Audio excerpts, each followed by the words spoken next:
Record our excuses. So yeah, so I guess I'd scheduled it for 11 o'clock a.m. It was in the email I sent out. It was in the Facebook group, but on my calendar, it said 7 p.m. So I'm like planning our week this week and planned all this stuff for today because I thought it was at 7 p.m. And then we were like, how did that happen, you know? And then we're talking. We're like, oh, it's because I put it on the calendar while I was in Europe. Which is 7 hours ahead. Right. So then, 8 hours. Yeah, 8 hours ahead. So it got us. That's what got us. So sorry, guys. Glad you're here. This is awesome. It's going to be amazing. Man, I'm excited. What we decided to do is, so then I sent out a doodle poll to see when the best time is for everyone to meet. And we noticed that a lot of people, we noticed that most people don't line up like able to meet at the same time. So what we're going to do, because you guys are awesome and we like it and we like you, is we're going to start doing this. We don't like you. We love you. We're going to start doing this twice a month. Okay. So you just got upgraded here, like upgrade. You're going to get twice a month live training instead of once a month, just so we can do it at like 2 different times. So if you can't come both times, you'll get the recording. Schedules and more topics because we get tons of questions all the time. So we want to hit more topics and help you guys live your awesome sauce lives. So we're going to do the next one next Thursday, 11 a.m. Okay. For reals this time. For reals this time. Okay. So how's everything going, you guys? How are you doing on your goals? How are you doing on your routines and rituals? Like, throw it in the chat box here. Remember the chat. If you scroll over your window, just click on the little chat button there, the little chat bubble, and throw that in there. How are you doing on your goals? How are you doing on your routines and rituals? How are you doing? Everybody, are you guys still using your 3 words and alarms? Are you still getting up? Are you using your trackers? Some of you are still turning them in, and I'm just like, yes, keep going. The tracker, like, you're supposed to keep doing it, so you're tracking these things until it wasn't just for the 28 days. Like, we're done. But for those of you who need a reboost, we're starting another 28-day challenge on April 1st. Okay. And we're gonna keep doing them. Our plan now, I think, is to do them in the first of every month. We do another 28-day challenge because it just helps people stay on it. Yeah. So yeah, a few of you, So a few of you are like, not great. I'm ready for a restart. Boom. Okay. And then some of you are like, I'm still doing it. Way to go. Daylight savings killed my progress. I'm waking up early. Hey, Allison, you should try crossing the ocean and like time zone. That worked us. Yeah. You cross over and you come back. You're like, where am I? And what time is it? Like, it throws it. It's hard. So I get it. You're like, we've experienced that. Like, oh my goodness, like this 8-hour shift is spanking me. Greg was going to bed at like 8:30 p.m. Which was kind of awesome because then I was easily getting up at 4. It was nice. But I was literally, when we got back, you guys, like 8 o'clock, I was like, love you, babe. I'm going under. No, you didn't even say that. You were just gone. That's true, huh? I crawled in bed and went to sleep. Okay, so, okay, can I give you a challenge today, though? Don't wait until the 1st because you guys are like, oh, it's the 19th. I got 11 days to take it easy. Get your tracker back out. Get back in the game, set your alarm again, set your word alarms, like reread your story. We're gonna hit that a little bit more today. Like get your story back, get like rekindle that fire. Okay. I know you felt it before. I know you all did. So we're gonna rekindle that fire, get excited about it again, get back in the game a little bit. And I was gonna say one more thing. Trackers. Get back on your trackers. Isn't that what you were talking about? Yeah, there was something else. I can't remember. Let's get on it. Set the alarms again, get going again, and hit it. Yeah, we good? Everyone in? Because we always have to do that. Like, we had to do it. We went on our trip to Europe. We were gone 12 days, probably, I think. And it does 6 countries, amazing experiences. Because, like, it was so weird. We were like trying to figure it out with our kids because we flew from Salt Lake to New York City to Dublin to Berlin, and then eventually came back that way. And like getting to Dublin, getting to Berlin took like, it seemed like 3 days, but it was really only like 1 day or something. Like it was so still weird. Within the 1 day. It was bizarre. So it throws you off. And I didn't do my routines. Did you do your routines? Some of them. couple of them. Yeah, maybe a couple of them. I did some journaling at night and stuff. But it throws you off. But we were like leading a trip, so we were like go, go, go. We were constantly like from helping everyone on early morning to late at night. And you guys so we were working. It happens when you get sick. It happens when you do a trip. It happens when you have a vacation or something throws you off. But just get back in the game. So, but when we came back, I mean, as soon as I could, even we got home midnight. Even that morning, I did a little bit of my routines to like just let's get back. And now I'm mostly back. I've still got a few things I'm trying to get back and on. I'm all the way back in, and it feels so good. That's just life. So it's an ongoing thing. So don't like beat yourself up and be like, oh, I'm not doing it. Just be like, oh yeah, I haven't been doing it. Let's start. Sweet. Right? We good? Everyone good? And you guys can turn on your camera. Some of you turn off your camera, so I don't know if you're like, this is ridiculous, I'm not doing it. If you're like, yes, I'm doing it. So be excited about it. Get back on it. Everybody in? Anybody in? It's just somebody give me a yes here so I can know that like anyone's listening. Okay, we got one yet. Woo! All right.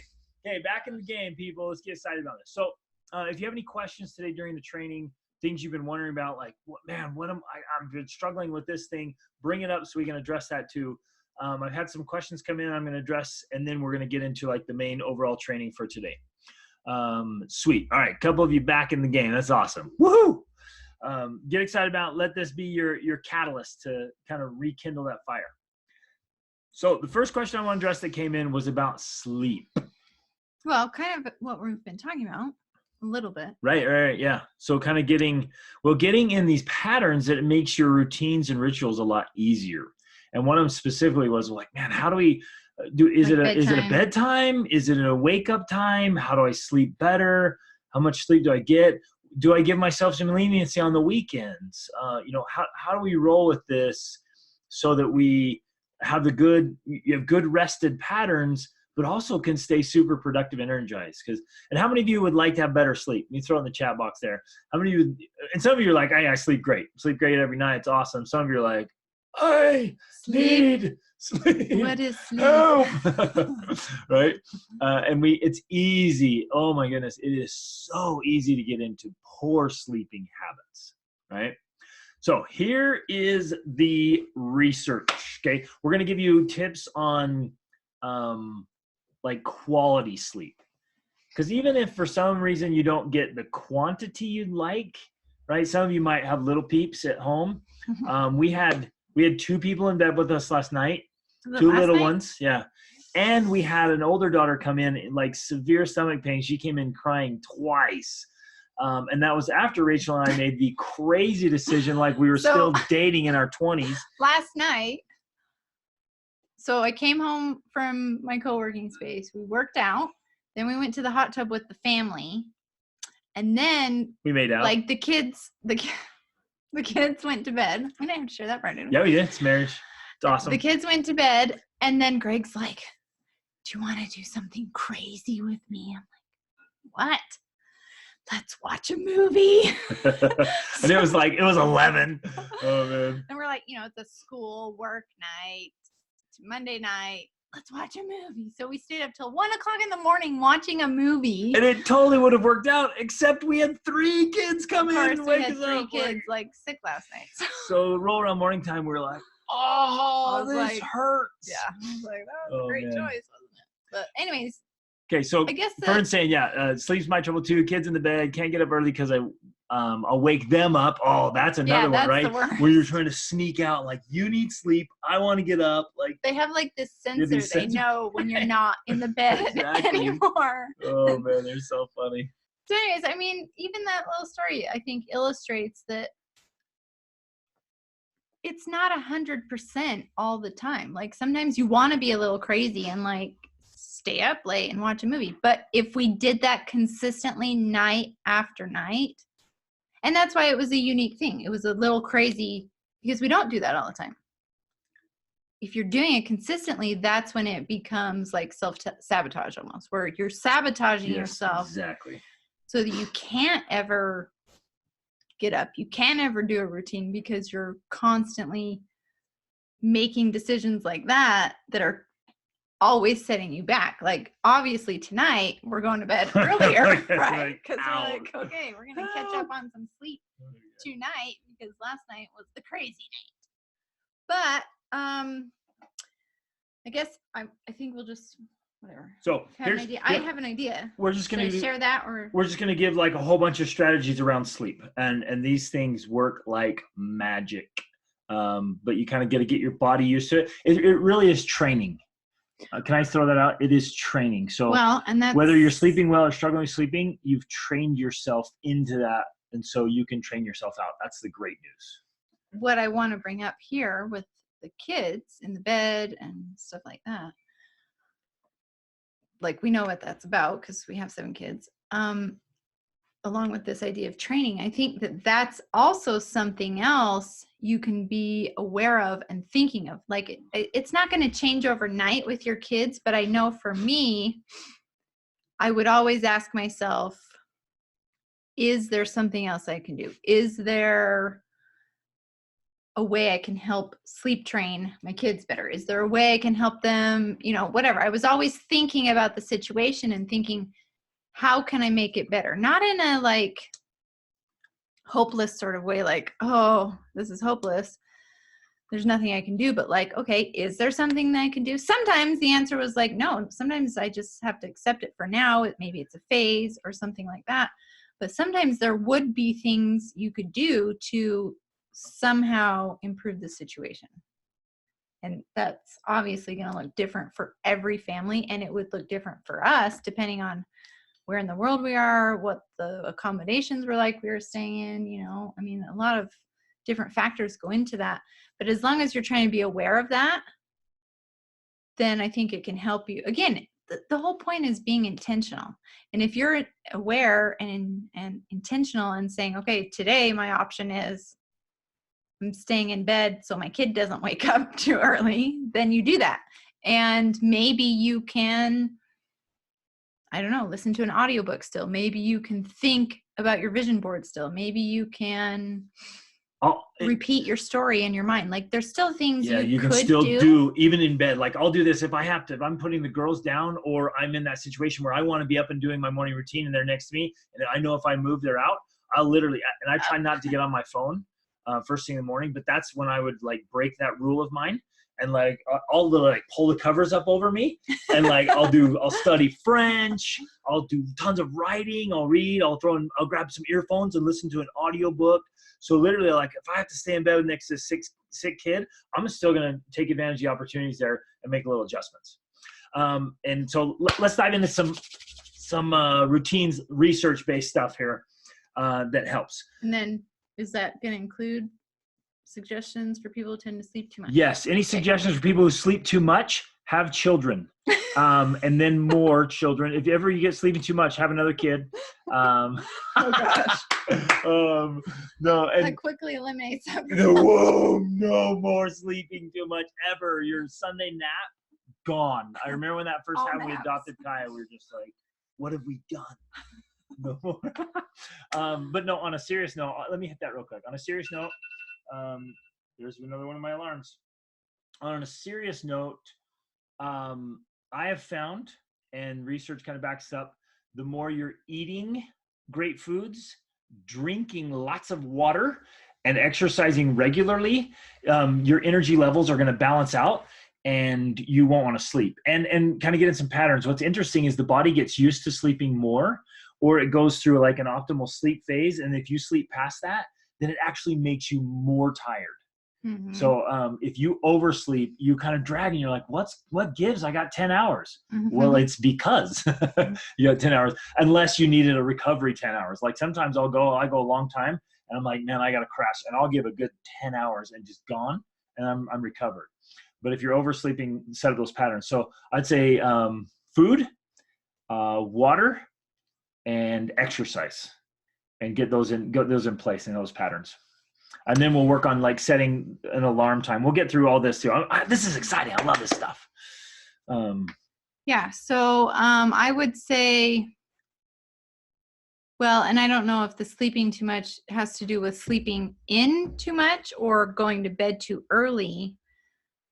But if you can it's almost the initial step is almost the hardest, but if you can get yourself to get up early at least one day, then it almost helps you like reset that. And then you're of course tired, so then you go to bed earlier, which then helps you get up earlier the next day. And so it's almost like that initial early rising that kind of can help reset that, which then helps you get in these good patterns, which balance your sleep. And let me go on an extreme here. I've helped people who are coming off addictions, and usually people with addiction problems, they're up really late. They're working up through the night and they're getting into trouble. And so coming off of that, like if like I can't sleep at night, they have this insomnia, they're working through that. And so like we're just like, hey, like firm. We're getting up at this time, no matter what happened, you're getting up. And usually when we're making those big transitions like that, this is on extreme level, they're going to have a good week where they are tired, like just fighting it along. But that week we're, hey, I don't care what happened. I don't care if you didn't sleep, whatever. We're getting up at that hour and we're going through the day. We're doing our things. And what happens, the body just goes through this period of like transition, and then it's easy and it resets. And all of a sudden, like 9 o'clock at night, you're hitting the pillow and you're gone. Yeah, because I think it's easy to justify, because we're like, oh, I want to get up early, but then we always justify like, well, I can't get up early because I didn't sleep well last night because of this and that and this. And at some point, if this is an ongoing issue, you just have to say, okay, I'm just getting up no matter what. I don't care if I don't sleep all night long, I'm still getting up. And then that kind of flips everything. Yeah, it's this forced reset on the body. It's hard for a few days, but then you set it and you're like, boom, and then it gets automatic. Okay, so here we go. Let's go with getting to bed. First thing you got to do is you got to set up these patterns. In fact, out of curiosity, how many of you have a nighttime pattern for you? Routine. Like you have some kind of routine before bed. You have a bed, going to bed pattern, just out of curiosity. And while you're answering that, they found that if you have these rhythms, for some of you, it might be a cup of herbal tea or something. Oh yeah, don't do coffee. Like studies show, don't do coffee like even 6 or 8 hours before you want to go to sleep, because you throw your body off. But if you have like an herbal tea, if you have one lady, like warm milk was her thing, man. She just have a glass of warm milk before bed. It helped her settle down. Some of you might be a bath. Some of you might be some quiet reading. Some of you just want to dim some lights in your house. I'm just going to throw out a whole bunch of suggestions here. Some of these you'll be like, oh, I want that one. Dim the lights, maybe some really soft music. Don't make your reading real exciting because it can keep you up too late, but like kind of a lower, slower reading that kind of helps you fall asleep. I know that's definitely one technique helping with kids too. If when it's getting, nighttime and close to bedtime, you start turning things off and like, kind of setting this mood of start getting sleepy. Because that's one of the challenges, like they've done research, that's one of the challenges of living in our day of electricity is that, back before electricity, when it got dark, you started getting tired because it's dark. But nowadays it can get dark outside and we've got all the lights on in the house and it's more lit up inside than it is. Yeah. And so it kind of throws off our body's natural rhythms in some ways. And so you can kind of, start to be intentional about that. Maybe just lowering the lighting a little bit and setting this mood of like, for everybody in the house of like, hey, time to sleep. So will you grab our lamps or candles? So if this was me and I'm like, oh, I need to help the family kind of slow down, I would have an alarm go off on my phone at say 8:30 or 9. And at that alarm, I go around the house and I turn off all light switches. And I actually do that. I go around, I start turning off lights, and then I turn on some lamps or candles. Here's some candles we got at Costco. And you just click this little button, and they even have a remote control. Woo-hoo. They kind of light up, and the little thing kind of wiggles. Looks like it's on. And you can like set alarms for them to go on, and just some soft lighting, man, it helps kind of get the body, and then cut off all screens. No screens at least 2 hours before bed, because that light going in kind of activates your mind. So no looking at screens 2 hours before bed. So cut those babies out. And then let's keep going. So set up bedtime rituals and routines and just kind of stick to those. Try to get to bed at the same time each night if you can. I know being parents, that adjusts a lot. We got a little one here. I'll get her. Okay, you got her. That adjusts a lot with little kids and things that's going on in life. And then for me personally, I set a rigid get up time. Like if I'm serious about my morning rituals and routines, I set that baby and it happens. Like almost without exception, it happens. And when we start doing that, it sets up your body. So now you guys, literally my body wakes up around 5:30 without an alarm, because I just trained my body. And so I just wake up. And you can do that part of your mindset too. Like and tell yourself before you're going to bed, this really works.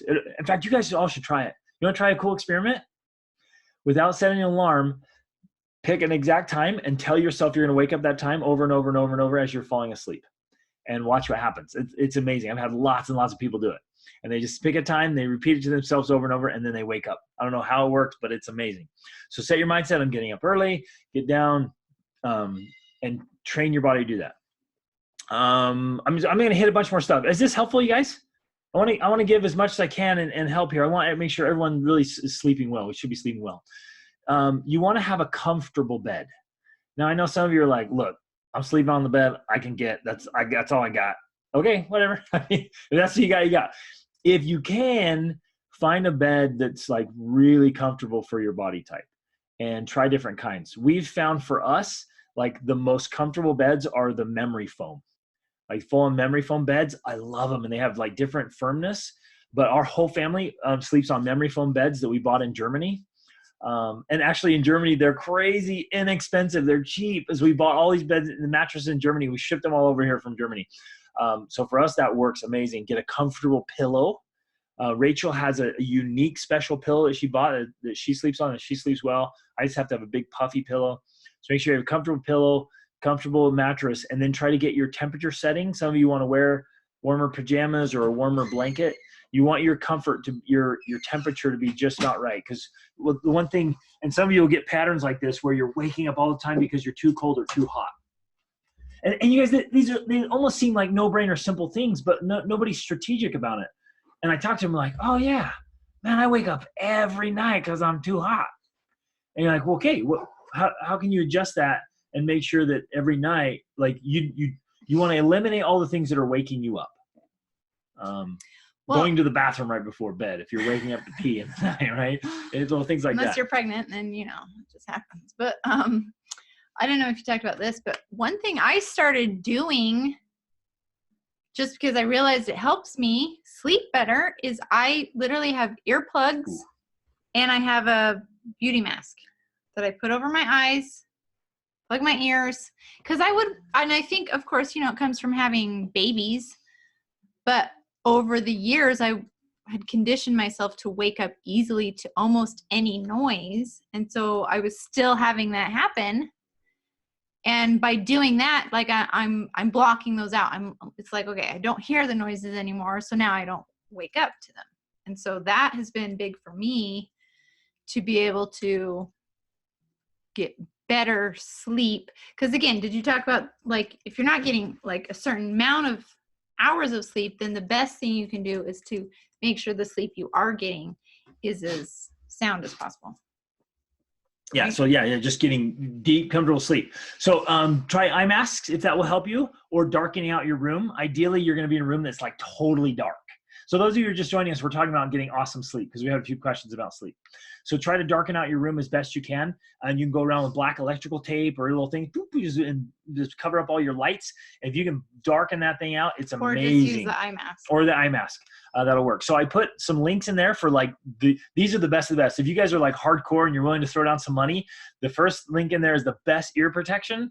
And the second link is eye mask. And this is like some of the best stuff out there in the industry. Okay. I'm trying to throw out the goods here. And then let's see, darken it, comfortable, temperature. What else you got?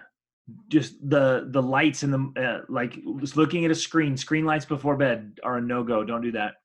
And then anything else? Okay, let's talk about getting up. Because I know some of you are struggling, like you have this battle with your pillow every morning and the pillow usually wins. Here's what I found. So I received a challenge when I was 19 years old to get up really early. And as a 19-year-old that loved sleep, I was like, that's straight crazy. But one of my mentors, he said, look, just get up extremely early. It'll bless you for the rest of your life if you do it. So I got up, I started getting up between 4 and 4:30, and I did it for years. And I found until we had lots of kids. Then we had lots, and then I went back to like 5 or 6, and then I went back to 4 for several years, and now I'm in the 5-ish range. But I found that first thing, like, you put your alarm somewhere where you can't do it. Snooze, you guys, snooze is your enemy. Sorry, it is. It's your enemy. And it's like, you tell yourself, you're like, I'm getting up at 6, and you set your alarm. And the first thing you do when you come to consciousness is break your commitment by hitting a snooze button. Like, oh, turn that thing off, right? And so you start your day off by breaking your commitment to get up. So don't do it. And if you have to, take your alarm and set it far away. And when I had to train myself, I literally had to set my alarm across the room, really loud, annoying sound. And there's no way you're sleeping through that monster. And you have to get up and walk across, and it's like, and you turn it off, and then you're like, okay, I'm up. And for me, this may not work for you guys, but for me, I realized, like, I'm not allowed to make any decisions. I forbid myself from making decisions for the first 10 minutes. Because it's the reptile brain, like some people call it the lizard brain or whatever. It's the enemy mind, is always like, it's just a little more rest. I'm not going back to bed. I'm just going to close my eyes for just a minute.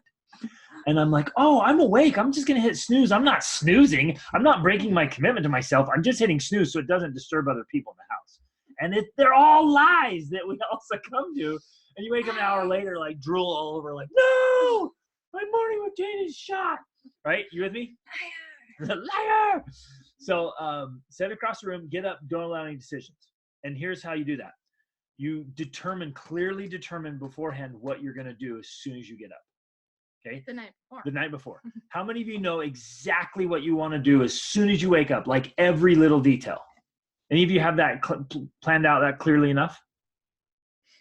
Like, I know what I do exactly every single time without fail. And it's so automatic, I don't have to think about it. Because if you're sitting there going, what should I do?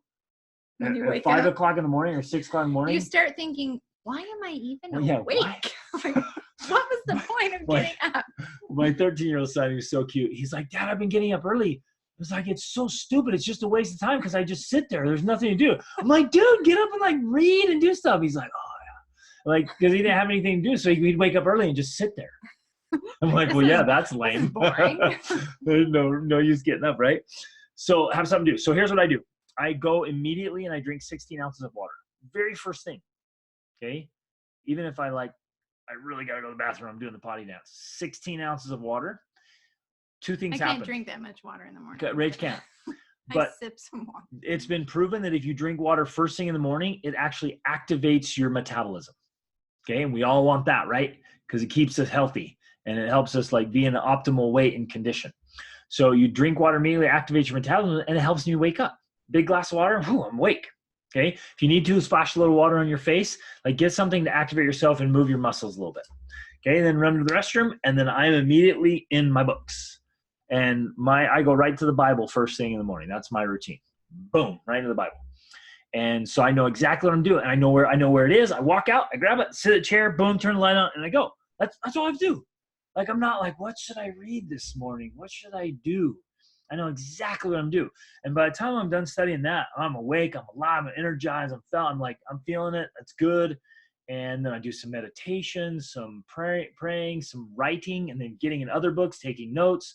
And then I'm off to the races. I'm recording my podcast episodes, and I'm good to go, right? And I'm super excited. And ideally, you can get some exercise in on that too. Okay, Allison says, I tend to fall asleep again when I'm reading. Okay, oh man, I did that. Can't even tell you how many times I conk out on my book. And the worst is when you drool on your book. That's bad. And so Fern, because I get up so early, I do Bible first. But I know a lot of people that exercise first. In fact, I've done that. For years, I did exercise first because it activates your mind. When you get out, some people just like, they literally the alarm goes off, they slip into their running shoes and they're out the door. Or they go exercise, whatever, like, because they have to. And maybe that'll help, Allison, if you're falling asleep reading, if you read first and you fall asleep, exercise first and come back and read, you're awake. and it literally activates your mind. And there's tons of research behind that. Exercise, it makes your retention better and activates your mind, so you're a better learner. So that's one way to do that. Other suggestions, I went to an uncomfortable chair and an uncomfortable desk.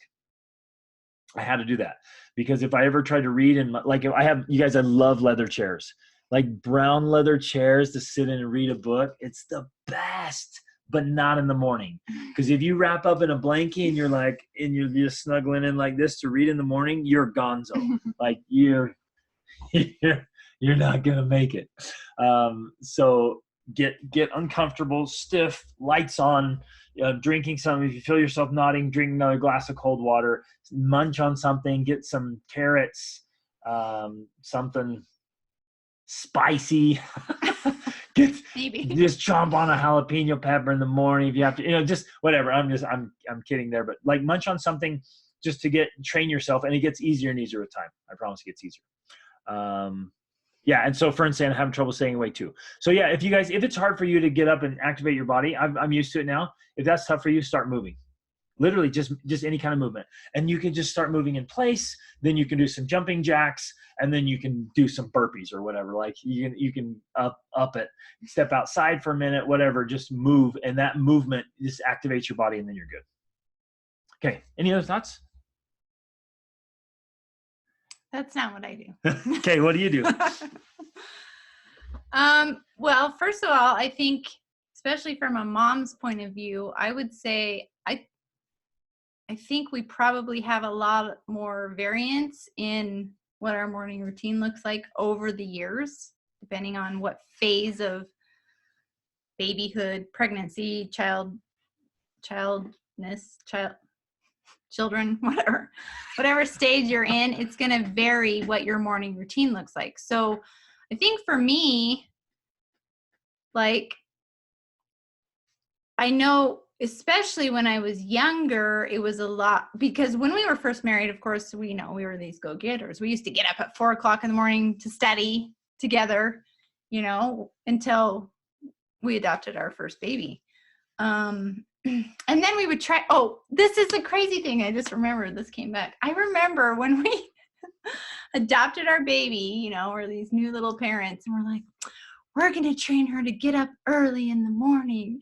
And I used to wake her up at 6:00 in the morning so she could study with us. I don't know what, but I remember thinking, why would I do that? That was not It was smart. this vision of training our kids to be early risers. Yeah. Whoa. And now I'm like, please sleep as long as you can. Stay in bed. Anyways, but that was a side note. But for me, there was a time when I felt frustrated because I literally physically could not get up early anymore and study, because sometimes I was just going to bed. Literally, I was just going to bed because I'd been up with the baby or whatever. So depending on, I think everyone's in different phases. I mean, depending on where you are, sometimes you are literally just accepting and learning to do the best you can with what's going on in your life at the time. And everyone has to decide for themselves. You have to be able to analyze where you are in life and what stage and phase you are in life, and think, okay, can I do better than this? Or is this about as good as it's going to get for now? Because it always changes. It will change. Sometimes I felt for years that it was never going to change. I was always going to be not sleeping and never getting up. But, it is changing. So that's my first thought, of course. And I think I would say that has been the case for you too, just not, I think, as extreme. Well, and I push myself hard. I get a little hardcore. And you do push yourself hard. If I'm whoop-de-doo, I only got 4 hours. Time to turn it on, and I'll just go. Maybe if you only got 2 hours, though, that's when you'll sleep. I'll sleep in an extra hour or something. No, I go pretty hardcore, and I stay in great shape, so it makes a difference. I found the better shape I am cardiovascularly, the less sleep I need. And so I'll just go after it, I'll turn it on, and I'll go hardcore. But with what Rachel's saying, you guys, if you don't end up sleeping well, don't throw in the towel on your morning routines and the things you want to do. Just do a modified version. Yeah, So I think don't that. be like, oh, it can't happen. Just be like, oh, I'm going to tweak it a little bit. I'm going to modify it. Yeah, I think that I would definitely suggest that, even though maybe I don't get up at 4 or 5 or 6 or 8. Whoa. Or 9. I don't think I've never been like a late sleeper, but even if I don't get up or I didn't get up, I would still try to do some sort of morning routine. And I think that's ultimately what makes the difference.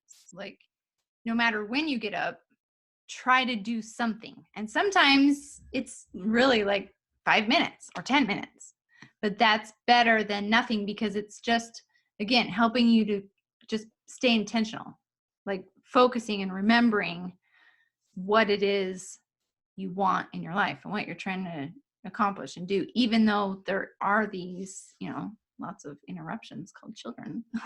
You know what? Let me throw this out there. I think on the days you have rough night sleep and a rough morning, I would say your modified morning routine is even more important that morning than on your other mornings, because otherwise, how many of you can relate to this? You go into your day kind of grumpy and kind of upset and kind of frustrated. You literally start your day irritated. You're like, dang, that was bad. Now I missed my morning. And you're starting in a worse emotion. Then you gotta stop. Like, even if it's just 5 minutes, you're like, or 2 minutes, where you stop and say, I'm going to choose my emotion. I'm going to clear my mind. Like, that was a rough night. It was a rough start to my day, not even close to my ideal, but I'm going to start over right now. Like, I'm going to choose my emotion. I'm going to set some alarms. I'm going to get in a peaceful spot, and then I'm going to walk out into the kitchen and see the chaos. But I'm going to approach the chaos with the right mindset. Right? You with me? Those days matter so much. Absolutely. So Emily's saying, what would be a modified routine? I think for me personally, I would take all that I do and shrink it down. So instead of an hour of power, you got, 10 or 15 minutes to hit it. So yeah, it would essentially be the things you already have on your list, on your tracker, right? But you just do the shortened version of it. So maybe you look at your vision board for 30 seconds instead of 3 minutes. Or you read from some inspirational book for 2 minutes instead of 20, something like that. Just modify it. Or I will do things like, maybe for some reason I wasn't able to get into my scripture study that morning because I didn't have time. I'll just listen to it. So I'm learning French too, you guys. So now I'm studying the Bible in French. And so I'm getting French training and scripture study, and I'll listen to it. So I'll throw it on, listen to it as I'm driving somewhere, as I'm working out, walking, or whatever. And so, like, you just should, like, okay, I'm still getting these things in. I'm still going to get some good time in. And like, during my lunch break, or I'm going to take a little break here in between a coaching session, and I'm going to grab 10 minutes and a great book because I missed it this morning. So it's just these little modifications. So you're still getting what you need to be on your A game, but it's going to be shorter. And you might cut out, 1 or 2 things, but try to get the other stuff. Is that helpful? I hope that's helpful, you guys. Then, I don't know, just to share the other part of my thing. Like, I'm almost the opposite with waking up. Like, when I wake up, even if I wake up in the middle of the night or whatever, like, my mind starts working right away, and I start thinking, and my body will sleep longer than my mind. And so a lot of times I can literally, like, be awake in my bed. And in fact, this is usually how I start my day. I'll be awake in my bed. It looks like I'm sleeping, which is great because nobody bothers me. But I'll be... Eyes are closed, snoring away, but she's wide awake. No, seriously. I'll be choosing my daily emotion. I can envision my vision board in my mind while I'm laying there. And I like to wake up, my body slowly, but I'll start my morning routine in bed. So I don't know, like... Awesome. So when I wake up, like, I don't usually have a problem falling back to sleep unless I'm super tired. And then if I am, I know personally that I need that extra sleep. So I don't wake up with an alarm. I just wake up naturally and start my morning routine while I'm laying in bed. And then I get up and get going. And I'm going to start bouncing on the bed in the morning so she wakes up naturally. Okay, awesome. Woo! Okay, good. Hope it's helpful, you guys. Anything else, babe? Any other questions? I think that's good stuff. Let's all just make sure we're getting good quality sleep. Make the effort and the investment in your sleep. And very often for most of you, I think it'll be just a little bit of strategy will make a huge difference. Okay, be strategic. Get the temperature right, get the comfort right, get the amount of light right, and just kind of set things down so it's really comfortable. All right, if there's not anything else, let's dive into the next stuff. Yes. Okay, the next thing people were asking about the Epic Life Planner, and we wanted to go back over that again and kind of revisit that. Some of you may have filled it out, some maybe never even got to it, or you've kind of forgotten about it. But it's so important that we have this vision of where we're going and why we're doing it. Well, the vision that ultimately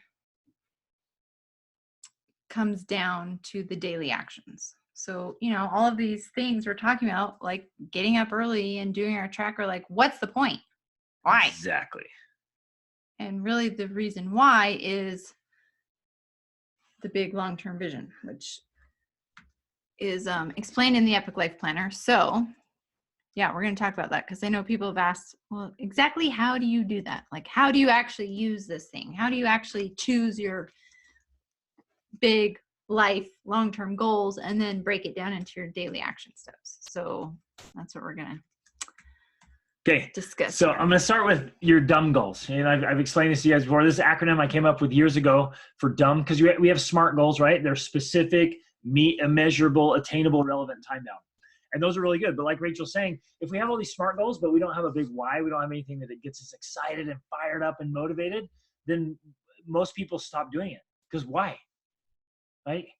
Well, so this actually goes really perfectly today, because today we did a recording day, which we took the day to record videos, and we were recording them for our marriage course. So module 4, and what we're talking about was kind of related to this because, and it's this aspect that, nobody else is teaching about marriage, but it's super important. And that's that just like we've taught you guys about, having your mindset and having emotional mastery and having these daily habits and routines, like you start doing these things and it's cool because it starts improving your life and you feel better and you're like excited and motivated. But what inevitably happens is that then you ultimately begin to feel the same feelings, like unfulfilled or bored or unhappy, or like maybe even these emotions that you can't exactly identify, but you know that they're there and you're not sure why they're there. And, we were talking about related to marriage. A lot of times we're like, well, maybe it's my spouse, or maybe it's, we need a new house, or we need a new car, or we just need to move, or like something needs to change. But what we pointed out in this module today is that the real underlying issue is actually related to what we call lifestyle design, which people don't always get that at first, but essentially it means the way you've designed and are living your life. And we're talking about like the big picture here, like your big lifetime, what's the word? Your legacy. You're living your legend, your mission, your dream, your passion, your purpose. Like it's the big stuff, the huge stuff. You're like, that's what I want to define my life as. But very few people are living that. They're just kind of going through the grind. And they're like, I don't know what my mission is. Like, I'm paying the bills. Like they're literally trying to survive. I remember asking a guy one time, I'm like, hey, tell me your dreams, man. What's your goals? What do you want to do with your life? And we had some time to talk and he's like, I have no idea. I'm like, what, if you could do anything, what would you do? What do you want to work for? What excites you? And after a long time, the only thing he come up, he's like, you know what? He's like, honestly, the only thing I can say is retirement. That's it. I'm like, you don't have any goals or dreams or anything? He's like, no, like I just want to retire. I'm like, what are you going to do? I don't know. And I'm like, I kind of felt bad for this guy. Like he had no ambition or drive or passion. He hadn't allowed himself to think about it or dream about it or create some why. He just was literally existing and surviving. And the only thing he had to look forward to was to stop doing that. but he didn't have anything else to replace it with. Well, and we were talking about that today in our video. Like, that is the plan that we're like given. Like, society kind of somehow passes on this plan that we're supposed to follow, which is, you know, college, career, family, retirement, and then after that there's nothing but death. Like, what else is there after retirement? And when people think of their long-term goals, and Greg, you know, he works with youth all the time, and they even have this, like, oh yeah, I'm going to go to college and then I'm going to get my career and then I'll retire one day. And these kids, like, these why? are 14-year-old kids, and they just regurgitating what they've been told. I'm like, well, what do you want to do? What do you want to dream of? Like, oh, I don't know if I can. I don't even know it's possible. I'll just kind of follow the script. But so that's kind of what we're talking about here with lifestyle design. The point is, like, there has to be something that you're living for, something that's exciting you, something that is giving your life meaning and purpose. And retirement is not it, because what is it even? What is retirement? It's just not when you stop doing what you're currently doing. to do what, though? I mean, right, then people retire and they really don't even know what to do with themselves. So you have to come up with something. You have to get some sort of vision and purpose and meaning to your life that goes beyond that goes beyond retirement. In fact, we talk about all the time, we're like, you need this legacy type vision of what you want to pass on to your grandkids. Like, what is or even the impact you have who in the you people are, around yeah, you, the or the world. impact, like the influence, I don't know. Legacy is good. Legacy. Your legend, living your legend. Like if you read The Alchemist, right? Living your legend. Okay, so like your way of being. We got to stop talking here for a minute. I want to hear from you guys. What's your big dumb goal? What's something you have that's demanding, unrealistic, meaningful, bold? What's your legend? Well, what's your legacy? What's the thing that just when you think about it, it both excites you and scares you? Or is there something? Or is it? And you may not know right now, and that's okay. I think that's maybe why some people are asking. They want help identifying that. Okay, Emily wants to move to Portugal. So do we.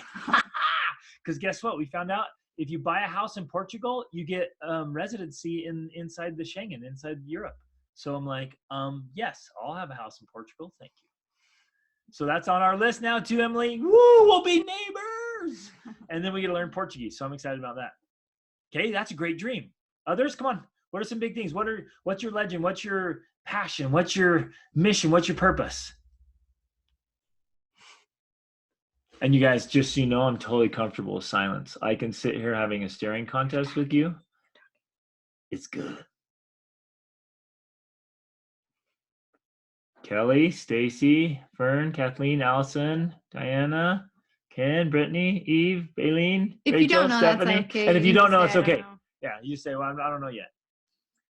But if you do know, I want to hear. Okay, deeply connected family. Much better parent than my parents. Like generationally, right? Like I want that. Like I want all my kids and grandkids, like this massive gatherings at our chateau in France. Start a business with my husband and travel as much as we want. Have the freedom to not be stuck in one place forever. Yes. Eat. Love that. For purpose. Okay, you read that. The purpose want to be much better parent than my parents. Awesome. Yeah. And I'm suspecting here that some of you want to be the catalyst for change in maybe your family generation. Maybe in your family line, you're being the change agent. That's awesome. That's a great legacy to change things up. Right now, mine is starting income from my laptop, pay off the house 3 to 4 years. Yes. Awesome. Rachel wants to publish a book. Woohoo. Love it. Me too. Teach midwifery. Is that how you pronounce that? In underserved populations. Cool. Yeah. So cool. That's awesome. This might sound weird, but I think if I were a woman, I would be a midwife too. It's so cool. The only experience I have is like I love catching these little babies and like this is awesome. Labor was not hard for me. I enjoyed it. All that anticipation for having a baby. Okay, travel meaningfully with the kids. Ooh, I love that. A meaningful travel. and build a business that allows us to do that. Mm-hmm. Have lots, but don't know which one to go for first. Okay, having lots can actually be good because you got this big thing, but make sure you're taking action and not going, I don't know what to do, so I do nothing. First goal is to get out of debt so we're free to dream. Boom. Love it. Love it. Okay, some really great ones, you guys. This is awesome. Mm-hmm. And some of those fit easily into the way we define the D.U.M.B goals. They're demanding. And some of them seem unrealistic, right? You share that and you're like, and you share it with your neighbors and they're like, that's not going to happen. Nobody pays off their house in 3 to 4 years. And you just like, watch me. Meaningful and bold. Okay, I love this, you guys. Figure out meaningful travel with the family. Had some bombs. And you guys, in this, remember, as you're pursuing these big goals and dreams, you're gonna have some. You're gonna fall on your face. You're gonna fall on your face. I don't know if some of you guys followed my Instagram yesterday or 2 days ago. That was literally my post. Whenever you fall on your face, take the opportunity to do some push-ups. Right? It was my post. I'm like, look, if you're pursuing your goals and you're going after it, you're going to trip and fall. And all you got to do is get back up, brush yourself off, and be like, I'm still going. Well, I don't know who it was, some business guy. He said, the fastest way the way to succeed faster is Thomas Watson, who's the founder of IBM. Somebody said, hey, what's the fastest way to success? He said, easy. Increase your rate of failure. Yeah. Now, I don't know about you guys, but that's a little uncomfortable. Okay? But we have to try. We have to try. And the more we try and the more we fail, the more we learn and the faster we grow. And it just works like magic. Mm-hmm. Kathleen shared, travel the world with the whole family, debt-free, with an income, solid, meaningful relationships with family. Love it, you guys. I love this. You guys are our people. Stacey says, want to streamline my online business so it's more sustainable. Want to be able to employ other people. Mm-hmm. Yes, so cool. So I can have more freedom and support others. Stacey, I hear you talking about like having personal assistants in your home to help take care of those things. Yes. Got to give people jobs, my friends. Because you're like, hey, like sometimes I'm like, hey, when you do your own laundry, you're depriving someone of work they could be doing. Amen. Amen to that, right? Hire somebody else, even if it's your kids at first. And then somebody else. So spoilers, I also really love to find a way to visit my family in Australia every year. Love it. Yes. Help my children learn to dream and pursue. Yes, that's a huge one. And you guys, we are paying our children to read dreamy books and business books. And you ought to see what it does to them. Like, hey, I'll give you $20, you read that. Oh, okay. And they'll come back like, Dad, you know what I just learned? I'm like, yes, I do, buddy. And we're going after it, right? And helping them live dreams. Yes, I have a list of books. In fact, let me grab it, you guys. I'll share it right now while Rachel tells you the next step. Oh, great. This is the problem whenever you say something like this. Like, I don't know what's in your head for the next step. Well, we want what's in your head, babe. Oh, what are we talking about again? Yeah, exactly. No, so go back. Let's go back, though, to the Epic Life Planner. The big thing we start with, your why. Because if you have setbacks and if it gets hard, what's going to keep you driving? What's going to keep you going forward? What? Keep you driving. Yeah. It sounded weird. Keep driving you forward. Sorry. I do have an English degree. Didn't help much. What's going to keep you moving forward? Walt Disney one time said, he said, the difference between winning or losing is often not quitting. Let that sink in. The difference between winning and losing is most often not quitting. But people quit. They just stop. And sometimes just short of a finish line they can't see.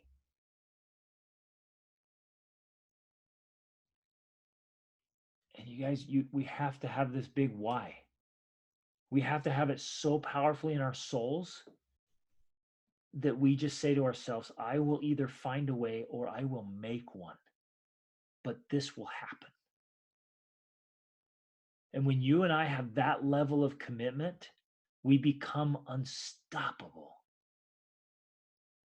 And we achieve our dreams, and others are like, teach me your ways. Or you're crazy, Or you're lucky. You're crazy, you're so you. lucky. And I'm like, no, we just wouldn't give up.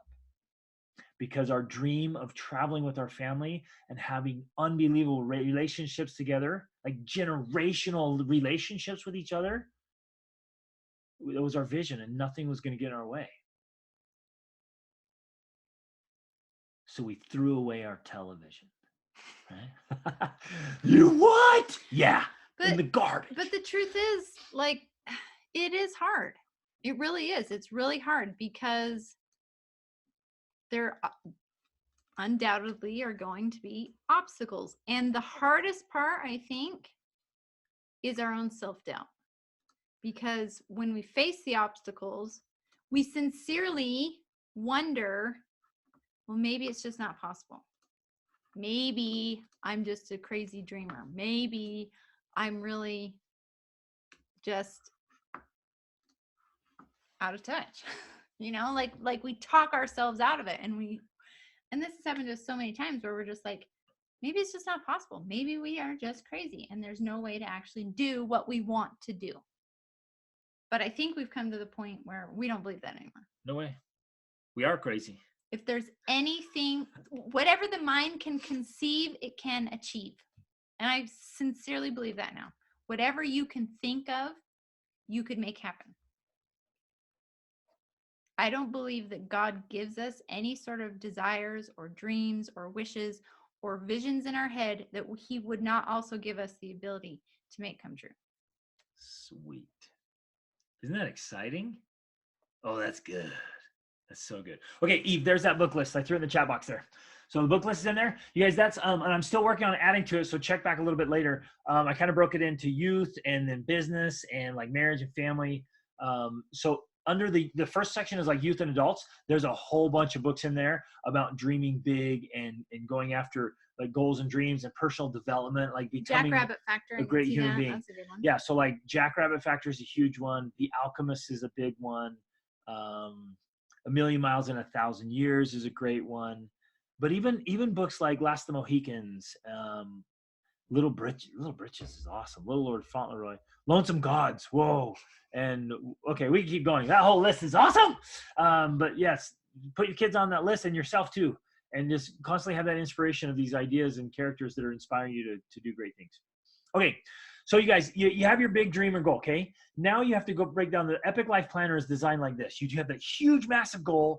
Then you got to do big goals that support that and move you toward the direction. Okay, so you've got you've got the huge, massive goal.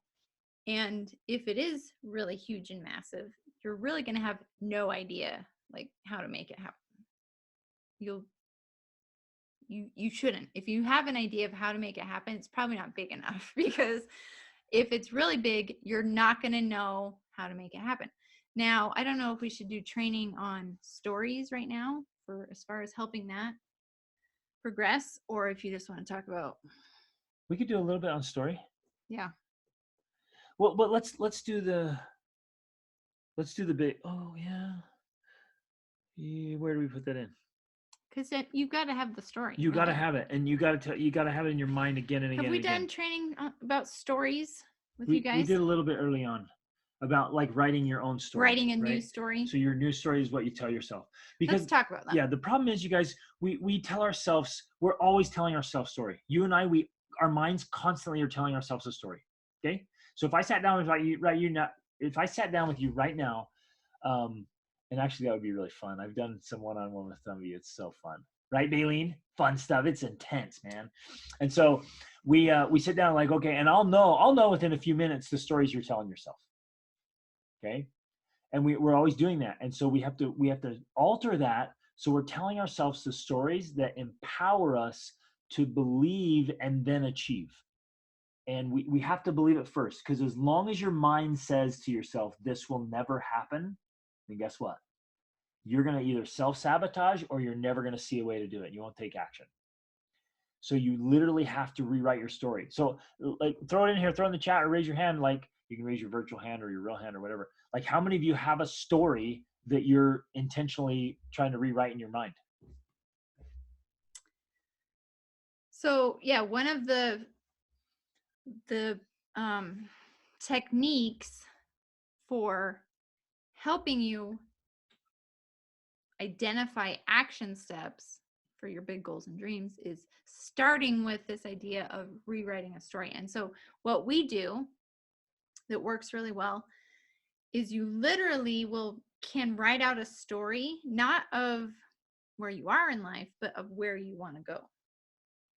So you literally, you write it out in like present tense, and it's identifying what it is you want to do or create. Like, I meaningfully travel with my family. Well, let's pause here. Stacy's comment in the chat was almost a story. Yeah. Like I want to, though, you would just say, my online business is streamlined, so it's totally sustainable. So you're writing in present tense, first person. I employ people, so now I want to be able to. I employ other people so that I can have more freedom and I can support others. I visit my family every year in Australia, and you write it first person. And you tell yourself the story. And at first, you guys, we trained you on this, right? But it feels like a lie. You're like, this is bogus because I'm not even doing that. But you have to believe it first before you do it. And most people think backwards. They think I have to do it and then I'll believe it. You have to convince your brain that this is something important that it needs to go to work on figuring out how to do. Because otherwise what happens is our brain is constantly focusing on the here and now, what's happening here and now, and it just keeps recreating that because that's all it sees, that's all it does. So if you want to change that, and if you want to create something new, you have to give your brain some sort of new focus to be like, oh, this is important. You keep telling me this like twice a day, morning and night. You're telling me this story. Let's figure out if we can find some solutions here. Let's figure out if we can get some sort of action steps to take. And so as you do that, as you go through this process of telling yourself this story, ideally twice a day, then it's almost like you're bringing that closer to you. And then as it gets closer, you start to see, oh, look, okay, I have an idea. Here's an action step. Here's something I can do to move towards making this actually happen. If that makes sense. Love it. And so if you're struggling with anything right now, I'll take an easy example. We've talked about it. If you're struggling getting up in the morning, you need to include that in your story, and you need to read your story morning I and love evening. getting up early in the morning. Or if you pick a time, I love getting up energized and alive at 6 a.m. And you just keep going and going and going. And you're like, dang, I got up at 7 today. Don't do that. Just get up and say, I love getting up at 6 a.m. energized and alive every morning. I love it. I love it. Boom, I get up. I feel good. And you just keep going, keep going. I promise it changes you. I know it sounds crazy. Like, I know when I say this stuff, I remember when we first introduced these ideas, you're like, this sounds like this, like weird stuff. But like when you start to change the way you believe, it literally changes your behavior. And it might be like you just say it so many times to yourself that you automatically not go one night, you're like, oh, it's 9, I'm going to bed because I get up at 6. And then you're like, what? Like whoa, that's like my new identity. Mm-hmm. Your new normal. You're out with your friends, and your friends are like, hey, they're like, hey, let's go do this. You're like, no, I get up at 6. And you're like, what did I just say? Because it's there. It becomes, your new normal. It's your new you. And it's so cool. You're like, that's me. That's right. I do get up at 6 and I love it. And people are like, you're crazy. You're like, no, I love it. I will. And I get up and I'm energized. And I love it. I do my morning routine. They're like, what? You're like, yeah, I love it. And you recreate your new identity. So, get the story in place. So everybody write out your stories today. You can just take a few minutes, literally a few minutes tonight, and just write out a few lines and include the things that you really want to focus on.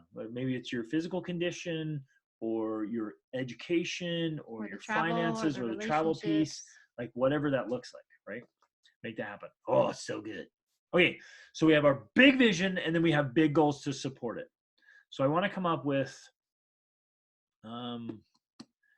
let me use one of your guys' examples because I want to have a big old goal to go after. Okay, let's take Kathleen. I want to travel the world with the whole family, debt-free and with income, and I want to have solid, meaningful relationships with family. Boom, huge, big, beautiful goal, right? So much meaning, so much person. I'm sure there's a lot of feeling there. Okay. So now what are the big goals? Well, the big goals are going to be paying off big old chunks of debt. Okay. So you might pick something like we're going to have half of our debt paid off by, I don't know, I'm going to throw something out here. Okay. Cause I don't know the details. We're going to bust our tail. We're going to go after it. And it seems crazy. This is big. It seems a little nuts. I don't know how it's going to happen, but we're going to have half of our debt paid off by September and the rest of it paid off by November. Oh my gosh. Right. You're like, I don't know how it's going to happen, but you write that down. Right. And then you're like, we need income. So we're also going to have an additional $500 a month by July 15th. Nah, we're going to move it up to the 4th of July because we're celebrating independence. Okay. So you pick the 4th of July, we're going to have $500 a month. By October 15th, Halloween. By October 31st, we've got another $500 a month. Or you want to go crazy? We got another 1,000 or 2,000 or 5,000. Whatever you pick your number is, stretch a little bit. You see the big goals now? So the big dream, travel the world with the whole family, debt-free and income. The big goals are, I'm putting timelines, I'm putting deadlines, and I'm going after it. Like I will have half of my debts paid off by that deadline. Now, this is where I feel it's important to point out that it is a good idea to have some sort of like deadline. But I think it's important. You probably agree with this, I'm sure. I'm sure you agree. Just kidding. Yes, dear. No, I think you do agree with this. That you also need to remember that deadlines are also not hard and fast. Like it's something to work towards. But if you've made progress, then celebrate that and then adjust the deadline if you're not there yet. Agreed. Yeah. But hold on. God, you guys, this is so hard. It is difficult. It's so hard, and there's a balance here because if you set a hard deadline and you don't reach it, some of you will beat yourselves up. Like, oh, I'm terrible, horrible human being. I told myself I'd make 5,000. I only made 3,500. And to that I say, whoa, like celebrate. Look what you just did. That's so epic. But the other side is, and here's a big warning for all of you. If you set a deadline, but then you say in the back of your mind, that's not a big deal. Yeah. Then right. you won't work for it. And you get there and you're like, yeah, we only made a little bit. No big deal. We'll just keep moving that back. And you keep moving back your deadlines, then it doesn't help. So you see what I'm saying? See how this is kind of complicated? Like, I don't know. I think like set the deadline and go. You go after, you make it happen, like deadline, sink or swim. And then when you get there, whatever's happened by then you adjust your mindset. I think the point you're making is that you want to give it your full effort. Yes. You don't want to like slack off because, it's not a hard, fast deadline. Like treat it like a hard, fast deadline. Yes. But when you get there and if you haven't done it, if you've given it your all, then celebrate wherever you are. And then just say, okay, what else does it take to actually get me the rest of the way? What I don't want from you guys is that I know you're binge watching Netflix because, your deadline's adjustable. Like, come on, people. You can't travel the world by watching Netflix. You're killing me here. Right?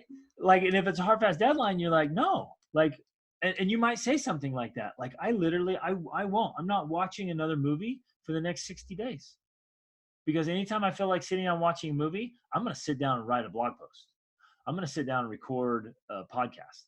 I'm going to sit down and do my training on whatever it is you're working on. You get what I'm saying? Like you adjust it. Does this make sense? Is that good? Okay. So now you got your huge vision. Then you got your big goals. And then you set up small goals, which are the SMART goals. So you know what you have to work on every day and every week. You know specifics. Here's where I want to throw in, and if you haven't read this book, I would suggest reading it. It's called The 12-Week Year. And this is basically the idea. He's like, okay, say your goal, I have no idea, I'm just going to guess. Say your goal to travel the world with your family is 1 year out. I'm just using that for comparison. You're like, in 1 year, we're going to do that.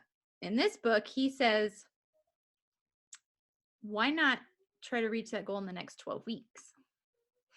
Because what he found, and this is like studying usually businesses, but it applies to people too, is that businesses would set a 1-year goal and then they would kind of like procrastinate on it all year long until the last 12 weeks of the year, and then they accomplish the goal in the last 12 weeks. And he's like, just move that up, because when your goal is 12 weeks out, every single day counts. Like, you can't skip a day of working on your goal if you only have 12 weeks. If you only have 12 weeks. There's just no slacking off. There's no Netflix, because every day counts in order to help you get that 12-week goal.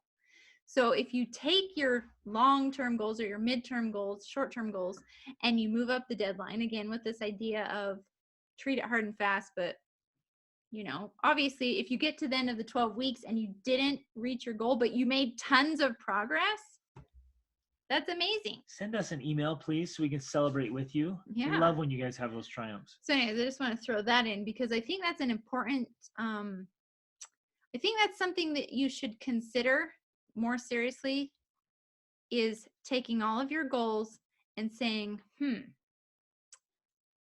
what if I could reach that goal in 12 weeks or 6 months or, whatever? What if I could move that up? Literally ask yourself that. And ask yourself that question. What would that look like if I were to do that? What if I can hit a 5-year goal in 12 months? When you do that, you're forcing yourself to take action every single day, because there's no other option. If you're going to achieve those goals in a short amount of time, you have to take action every day. Right? Yes. I love it. Okay. So, I got to address this though, because I was going to end and be like, oh, you guys got SMART goals, but thank you so much for saying, hey, well, I get stuck on SMART goals, because I want to address it.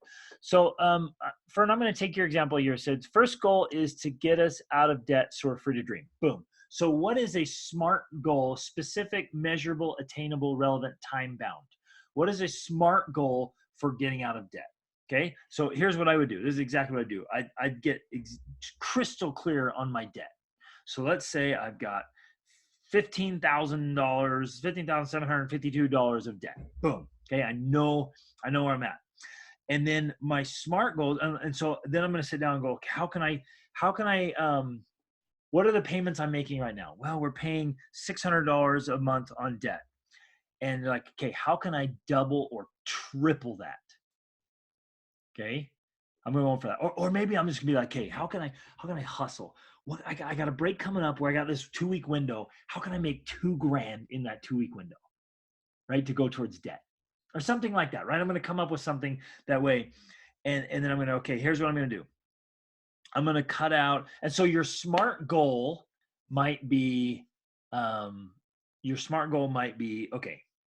I'm going to, what's a way to save money? Because you might look at your budget and be like, man, I just realized we spend. You could cut out the cable and save $36 a month. Yeah, boom, I can cut out cable. Done, boom, it's gone, right? We have to pay $36 a month for cable here. And we never watch TV. And we don't even have a TV. I hate when we told them that. And they still didn't care. Okay. But it might be like some people, when you sit down and you go over their budget and they just itemize it, they're like, oh man, I spend almost $300 a month on coffee. Like, well, that's a 50% increase on my debt payment. I'll do that. Or you sit down and you're like, what? Our ice cream budget is $170 every month? What in the world? Like, you're going to get real clear. So it might be a specific goal. It's like, okay, I'm going to cut this out. Then you might go, okay, look, I know that if I do some hustling, I can do this. I don't know what the income is, whatever your income you're working on. You might be like selling a course or a training or customer service. I don't know, something like that. But you might be able to equate like, oh, wait a minute. If I just do an extra 5 hours a week of work, that's going to make a big difference on my monthly payment towards my debt. So my SMART goal is to do an extra 5 hours of work every week before Friday at midnight. And that's your SMART goal. I'm going to do 5 extra hours of work every week before Friday at midnight. So there's a specific, measurable, attainable, relevant, and time bound. And you're going to say, how can I be? And then you might go into like, I'm going to be crazy efficient I am not allowed to bring my phone into my workspace. I'm turning off all my other windows and tabs. Like when I go to work, I go to work. There's a specific measurable, attainable, relevant, time-bound thing. And all of a sudden you find out you're actually twice as efficient and effective. So it's almost like you're getting 10 hours of work in each week. And so you're getting paid more. And now your monthly payment on your debt, you just doubled or tripled it. And then you're like, dude, by September, we're going to pay off half our debt. We just did this thing. You with me? And so you get real specific like that. Say you wanted to get down, your ideal weight was maybe, I'm just throwing this out there. I'm trying to give some examples here so it seems real relevant. Let's say you want to let go of 30 pounds. Okay. So you're going to go, boom, I'm going to lose 15 pounds in the next 45 days. Okay. 3 pounds a day. And so I know in order to do that, I've got to eat greens. I've got to cut out soda. And drink more water. We drink more water. And I got my measuring thing. I'm going to drink half gallon of water. I'm no more soda. Done. If people see me with soda, they're allowed to give me a swirly. Like you got to draw the line there. You got to get crazy. Okay. And then you're doing a certain amount of greens. And then I know I have to do cardio. So I have to do cardio for 30 minutes, 4 times a week. There you go. Those are all SMART goals right there. Those 4 things. And I promise you, if you do those things I just mentioned, the weight will just fall off. It's gone. And you're hitting it, right? So you got your big dream of like, we're traveling the world. I'm healthy. I'm energized. I'm the best parent I can be, and spouse and lover, and like I'm making a difference in the world. My big goals are get out of debt, have meaningful relationships down. One of my SMART goals is greens, no soda, 40 minutes of cardio 4 times a week, and water. Right? You see that down? You break that all the way down. So yeah, you're essentially taking the big thing, and then you would even break it into sections, well, like Greg's Fantastic 5 or whatever: mental, emotional, social, spiritual, physical, social is relationships. So you'd break it down into those things, and then ideally for each one of those sections or areas, you would then make the smaller goals that are specific, measurable. That good? Got it? Everyone, makes sense? You got it? I want to see some awesome goals, people, and let's share them in the Facebook group. Okay, share your big goals, share your huge vision, your big goals, and then your SMART goals. And I think by sharing them, it's going to spark a lot of inspiration and interest and insight. And I promise you, you'll share some SMART goals that other people want to pick up on, and you'll get in there and be like, "Whoa, that is a good one." And it may be, I'm going to read for 25 minutes a day from a great book on marketing, because I got to learn how to market myself for my new business. Okay. I'm going to read for 10 minutes every morning from a book about getting out of debt. Or I'm going to, while I'm on the treadmill every morning, or on the elliptical or the bike, I'm going to listen to the School of Awesome Sauce podcast. Yeah, boom. Right, whatever it is you think. Okay, get excited about it. Get intentional, and let you guys. Are you excited? You motivated? Is this good stuff or what? Like, this stuff gets me fired up, and I'm fired up. Woo! I'm excited. And I know you can hit your goals. Like, we just got to help hold each other. Like, this is such a cool tribe and community. We love you guys. We really do. We think about you all the time. We love you. We're excited for the things you're doing, and the people you are, the caliber of people you are, and your big dreams changing the world. I love this stuff. We need more intentional families like this. Mm-hmm.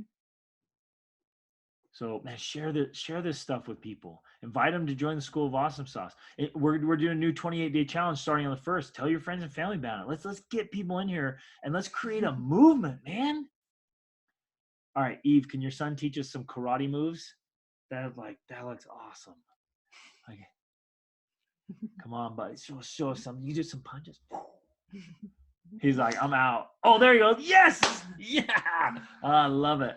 Oh, man, I got to do some more martial arts. I love that stuff. Okay. Thanks, you guys. Love you. We're going to let you go. Get back to your families. This stuff matters so much. It really does. This isn't just like, oh, well, that would be nice. Okay, do these things. Like, this just transforms families. And these little routines, the big vision of where we're going and the big goals and the small goals has totally transformed our lives so that we're living our dream life and we love it. And we got great relationships with each other and with our kids. We're out doing epic stuff. We just got back from Europe, you guys, 6 countries, and got to take 2 of our kids, and we went together and led a trip. It was life-changing, literally life-changing. And that seems so cliche to say that, know. but every time I open my mouth, it says life-changing, but it is. Like for the people we just got, I don't know if you read it. We just got this super long email from this family that came with us. And they were just like, I can't stop thinking about it. Every single day I'm reliving those memories in Europe with you guys. It has changed our lives.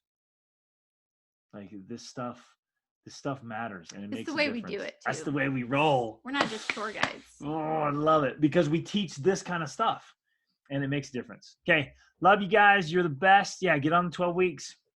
Mm-hmm. I get on 12 weeks. Nice. Going when oldest turns 13. Yes. Woo-hoo. Love it.